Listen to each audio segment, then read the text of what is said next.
Non mais tu vois ce qui est intéressant avec ce mur,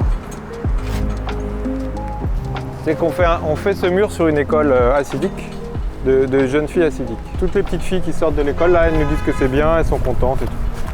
Pourquoi 7? C'est à cause du chiffre 7, qui était mon chiffre fétiche, mais j'avais pas envie d'écrire le chiffre 7.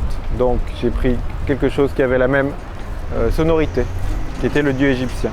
Ça fait combien de temps? Il y a plus de 25 ans, bientôt 30 ans. À l'époque, ça n'existait pas le street art. Les seuls gens qui peignaient dans la rue, c'était les graffeurs. Et je me suis aperçu qu'en Amérique du Sud, il y avait un art populaire, social dans la rue, qui était un peu lié au graffiti et qui parlait à tout le monde. Parce qu'il y avait la possibilité de peindre dans la rue beaucoup plus facilement. Et donc de là, j'ai commencé à changer ma manière de peindre et ce que je voulais dire. C'est-à-dire que je voulais plus m'adresser qu'aux autres graffeurs, mais je voulais m'adresser à tout le monde. C'est une fille qui ressemble aux filles de l'école et qui est au milieu de livres et qui regarde vers l'horizon, vers le ciel, comme si ça créait une ouverture vers le ciel, cette énorme bibliothèque.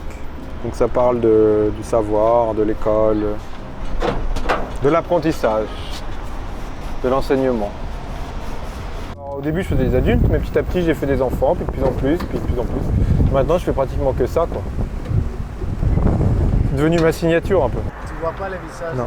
mais il y a quelques-uns que tu peux voir.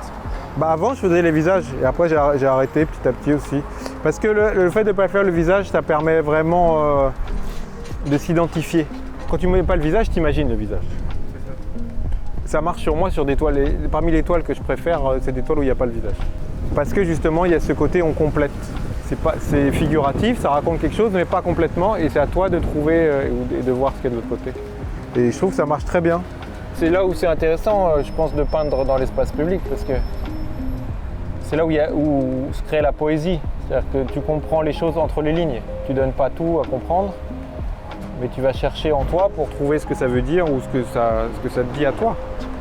Et il y a quelqu'un qui m'a dit « Ah, elle est un peu triste, elle a les épaules tombantes et tout ça. » Et il y en a d'autres qui vont dire « Ah, c'est super, elle regarde vers le ciel. » Donc chacun va interpréter comme il veut.